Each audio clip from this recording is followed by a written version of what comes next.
Hi, I'm Megan, a former TV news producer turned freelance content creator.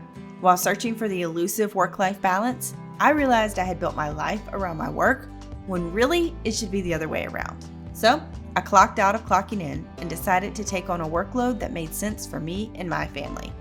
Within my first year, I was able to spend priceless quality time with my girls while matching my full-time salary, leaving me content to create. Now, I want to share the lessons I've learned, the tools I've used, and more than anything, I want to share the people who have helped make this happen. I'm so glad you're here.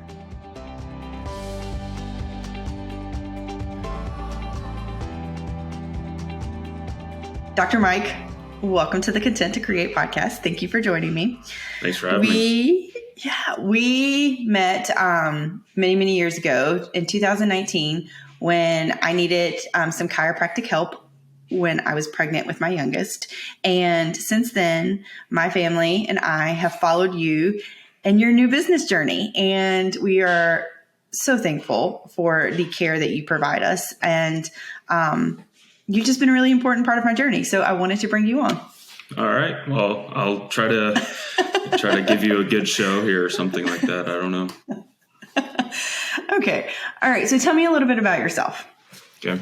Well, Dr. Mike Goetsch, I'm a chiropractor. I run a clinic out of Matthews, and now we have a clinic in Monroe.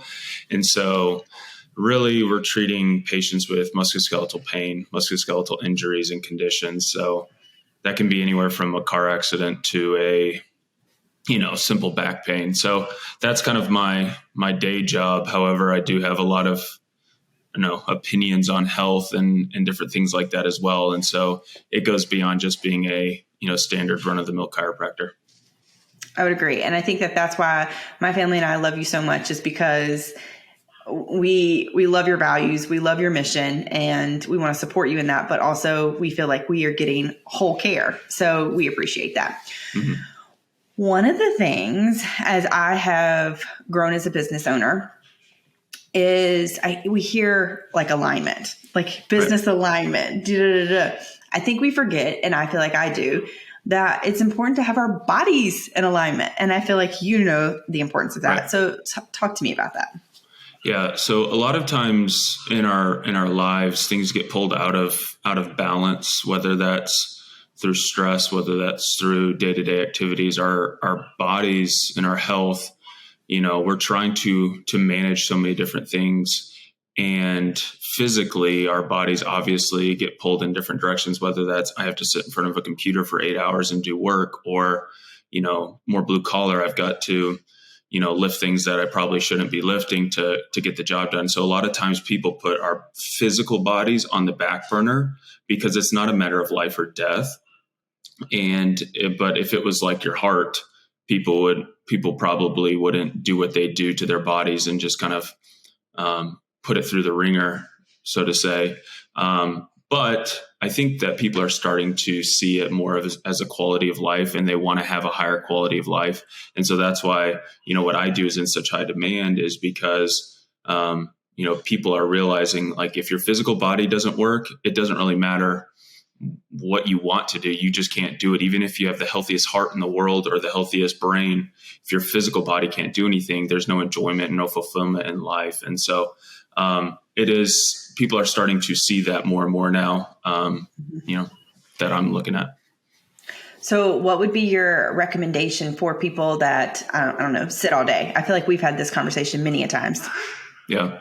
So I think knowing what your job requires of you or your life requires of you, and then trying to find harmony. One thing that I've always thought of is there's a famous Jeff Bezos quote where he's like, I don't like work-life balance. I like work-life harmony. Mm-hmm. And it's like when you know that work is going to be demanding, you also have to make sure your life, like your family life, your social life, all those things also work in conjunction. And I think that's true with your health as well. I think there needs to be a life or work health harmony as well, where what your body or your health is going to, what you're going to need to do for the next however long you want to work. And if you're not meeting the requirements physically, things are going to start breaking down, and you're not going to be able to do those things at a high level anymore. And so I always try to ask patients, like, what do you do throughout the day, and find what that thing is, that stressor in their life that's causing all these issues, and try to work around that so that that person can have a more, fulfilled, but also a more, I guess, harmonious health and life. So they don't have to, see a doctor. Yeah.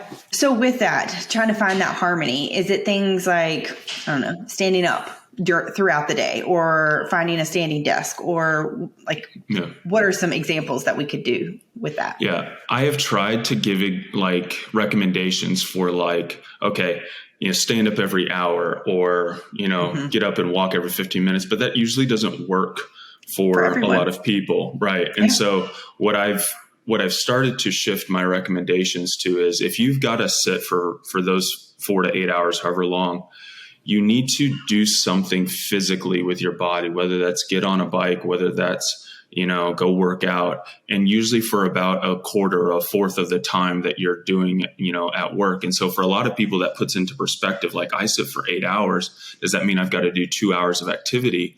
And it's like, not necessarily, but throughout the day, you can break it up and try to get to that 25% number. And then a lot of those issues that I, treat, go away, because you're balancing you're matching your physical activity to the sedentary, I guess, lifestyle that most jobs require. Yeah. I feel like when I come in for an adjustment, or just whatever it may be, I feel like you can tell me or when I am stressed out. And You've even said to me, you've got to find ways to get that stress out of your body. Right. So physical activity, right? Like, is that the only way to do it? Not necessarily. I think everyone believes that they're unique, and like, my body is special and it's different than everyone else. But in the end of the day, everyone is for the most part, the exact same. And so these patterns emerge when you're under stress, or when you're doing certain activities. It's very easy to tell if you've been in it for even just 6 years, like I have. You can pick up on these patterns. And I think the big problem is, so many people, they know the right thing to do when it comes to their health. They are just unwilling to, until it's broken. And that's where, like, my job goes from being a doctor to almost like a motivator, and being like, hey, listen, like, this is important. Try to find that motivation. Like, do you want to play with your kids? Do you want to go work out? Do you want to have these things? And try to insert them into the conversation, because then the patient's asking me, what do you recommend, instead of I'm having to force a new lifestyle on them. It just makes it better when you can tap into what their motivations are. Because some people, they're okay with being a little overweight. They're okay with, not feeling 100%, and that's just their new normal. And so you don't want to push anything on patients and try to, like, almost health shame them. And I get that a lot in the kind of the influencer world, even in the chiropractic world, where people that have a higher quality of life or health, they almost look down on those people. And it's like, well, that's a huge percentage of the population that you're going to be looking down on as, like, I'm better than you are. And it's very hard to be a doctor or an educator or a trainer or a motivator from that perspective. And so, and I had that for a long time. I had that same kind of mindset. And it wasn't until I had a health issue that humbled me and said, okay, like, we're all in this boat together. And, I do have a certain set of skills that I can help people. But keeping that in mind is the most important.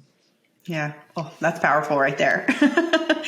Now, you mentioned, like, a lot of people, they don't take care of their body, or come to a chiropractor or whatever, do this maintenance work ahead of time. They wait until there's something that's broken or whatever. I feel like that's a lot of the questions I get when I explain that I go to a chiropractor or I seek chiropractic care. Like, well, what hurts? And actually right now I feel pretty good, but I do come in to get these adjustments to make sure that my body is in alignment. So tell me about that. Tell me the importance of that. Yeah. So I come from a cloth of chiros that I don't think everyone needs it. However, once you have it, once you are exposed to care, you realize how much better your quality of life is when you are in a maintenance cycle. And so I don't try to force, or I don't try to push chiro on 100% of the population, because I don't know any product, maybe outside of just regular exercise, that is blanket across the board. This applies to everybody. And if I tried to sell it as that, it would come across as like, well, I've got a silver bullet. And I don't think people respond well to that type of approach. And so the way that I do it is, most of the patients that come and see me have a complaint. And then over time, will you educate them on, the maintenance, the wellness, the taking care of your body.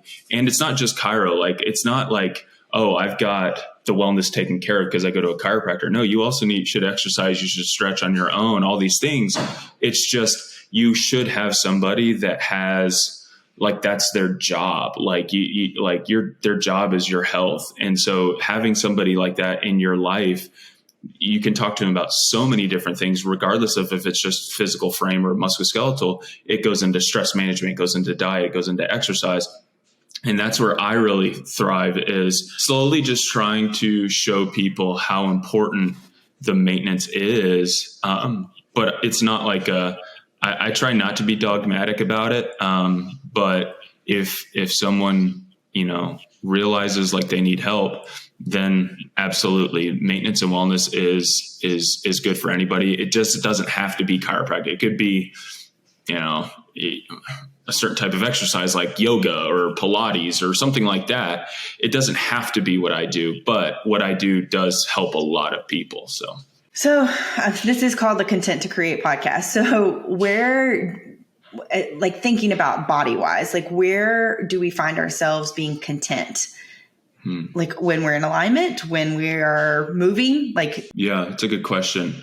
I would say that when your goals are being met each and every week. So like, if your goals are, I just want to feel good. I want to feel stress-free. I want my body to feel like 8 out of 10 or higher. If you're hitting those and that's your goals, then that's when we become, like, when patients I see are the most happy. It's when things get out of alignment, or things are in, a lot of pain, you're in a lot of pain or whatever it is. I think so many people, how do I want to say this? They're not honest with themselves about what they actually want in life. And so they've never laid those out of, I don't want to be 90 pounds overweight. I want to exercise 3 or 4 or 5 times a week. I want to do these things. They never have laid those out. And so they're just kind of existing with their health. And that's where so many people get in trouble, is they're existing. And then inevitably you run into a health crisis, and then they're just playing catch up from there. And so I just think where people are content is, I actually don't think people that are like super health conscious are all that happy. I think that's one of my controversial kind of ideas, is that people that push themselves and are aggressively trying to force their bodies to do something they don't want to do, I don't actually think they're happy in that. I think they're happy once the goals are met, but in the process along the way, I think a lot of those people are miserable. They're cutting carbs, or they're cutting calories, or they're, in a sauna for 90 minutes. Like, I don't enjoy sitting in the sauna for 90 minutes. I enjoy once I'm done, but the journey sometimes I don't think there's contentment in the journey, except for a few people. So I just think for the average person, trying to do aggressively healthy, extreme things is not where you're going to find happiness. You're actually going to burn yourself out. I think so many people just need to lay reasonable expectations for their health. And if they don't think they can get there on their own, find somebody like me or a trainer or something like that to help them get there. Yeah, that's good. And you've mentioned several times, like, I think like this, and this is where I'm a little bit controversial. Tell me a little bit about how you have set yourself apart and how you have built your business and like your mission behind it. Right. Yeah. So the main thing that I would say that I'm very different is, like, I'm not afraid to change my mind on something. I think a lot of times as we go through medical school or any type of training, it could be in your field, we think we've figured it out and we stop learning. And so something that I try to do is challenge my belief structure every day, whether that's medicine, whether that's, I'm a Christian. So like I challenge my faith in certain ways as well. And I think it's in those moments where you have to be okay with being wrong, or you have to be okay with changing your mind. And so there's been a lot of times where I've, 180'd how I treat people because new evidence came to light. And I was like, oh, all right, I guess I'm going to have to do that differently. However, a lot of chiros, it's very similar to a religion. And I'm going to be very careful saying this, but it's very similar to a religion in that they believe that they have unlocked the keys to the universe and you shouldn't stray from the old paths. And I think that's what gets a lot of people, especially in modern medicine, frustrated at chiros or people that are like that, is your unwillingness to bend. Now, there are certain things that obviously that you can't change your mind on. These are hard facts. These are hard truths. However, right. I think in the other 80 to 90%, there's so much where science has not figured it out. And that's what science is this constant testing of established truths. And if you're unwilling to change, you're not actually practicing medicine. You're practicing, dare I say, a religion, a physical one, but it's still something that's very dogmatic. And so that's where I set myself apart. And I think it's refreshing for a lot of patients because they're used to the other side of things. And it almost feels like you have to conform to how we do things to be patients here. And I'm just like, well, I'll meet you where you're at and try to help and support you along the way. Yeah. Well, speaking from a patient, I would agree. You have gotten that across very well. Okay. So I normally wrap these. We've already kind of talked about contentment, especially within our bodies, but content can also be read as content, the word. So yep. What kind of content are you consuming, or would you recommend others consume? Yeah. So I could talk to you for hours about, because if you looked at like my YouTube algorithm, it could literally go from like Jordan Peterson to some biblical thing to chiropractic medicine to, a vaccine debate. There's such I have such a open mind when it comes to so many different topics. And I think that's what's kind of formed my opinions on so many things is I've heard pretty much every perspective. And so from a content perspective, I would say if you had to boil it down to like one genre, it's like self-improvement or ways to improve the current state of things. I think I'm fascinated by trying to push the boundaries so that we improve or I improve. And that's the type of content I like to watch. I like content to change me. Okay. So like if I watch a movie, I always make this joke. My wife is obsessed with Hallmark movies. And because you already know where the story is going, it doesn't change you. It just makes you feel good in your current state. And she hates when I take it too serious like that. But I do think about content that way is if I'm going to spend from 15 minutes to 2 hours watching this, I want to be different or I want a new perspective at the end of all this. And so that's where I enjoy something that some people would think is silly, but like Lord of the Rings or Star Wars or superhero movies or dramatic, production, stuff like that there's more to the story than what's being put on the screen. Like if you look 2 layers deeper, there's meaning into those stories. And if you're willing to go there, it can change you. And so those are the type of contents that I'll eat up. Like I'll stay up till 4 a.m. if something is really riveting. Then I walk away with a new perspective or a new way of looking at the world. And I think that's the content that I consume on a daily basis. That's good. That's awesome. Yeah. And much more powerful than just, mindless scrolling. So right. Yeah. I mean, I still will find myself scrolling through, funny memes or my sense of humor is different than most people in my family, but I think certain memes or reels or TikToks are hilarious. And you can get caught in that trap because it is easy to just hit that dopamine over and over and over again. But then when someone walks in the door or something shakes me out of that coma of just doom scrolling, then I'm like, what have I just been doing for the last 20 minutes? And I get kind of upset at myself, but it's very common. It happens to even the most well-intentioned people. So yeah. Okay, well, leave us with one piece of advice that you would give. What do you want? Like a life, a health, a spirit? Like, where do you want me to go with this? Because there's so many things that I could go with that. I mean, I could stay in my wheelhouse if you want to stay in the health sphere of things. Let's do that. I would say the number one piece of advice is, all right, it's more of a recommendation. Eat less, sleep more, and how do I want to say this? Find the exercise that makes you happy. So like find the exercise that you don't even think you're exercising doing it. Because if you eat less, most people could do with one less meal. Most people could do with 1 or 2 more hours of sleep.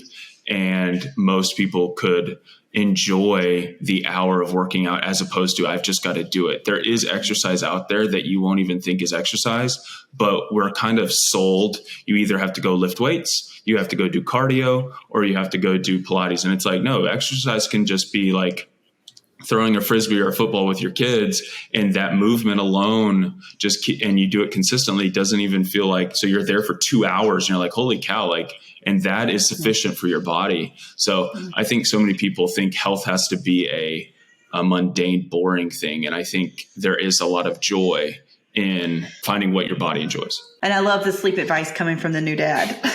Yeah.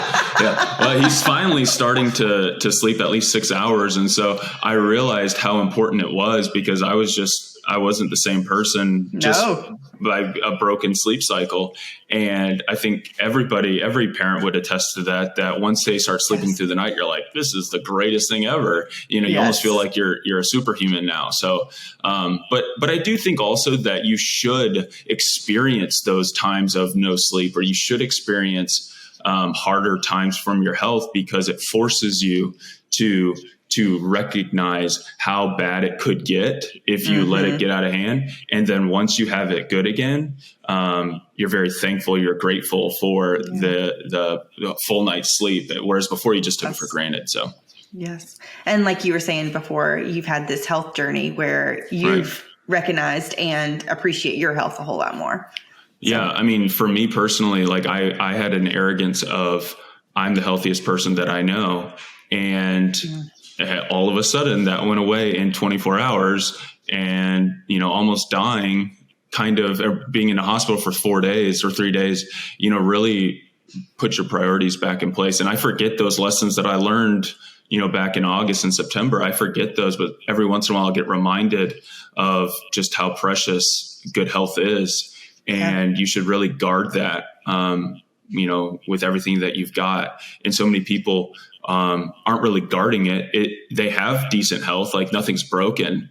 But I don't think they see it as a prized possession until it's gone.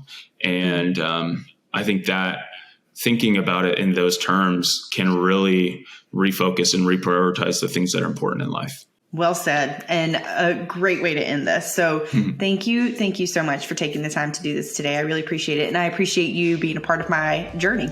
You're welcome.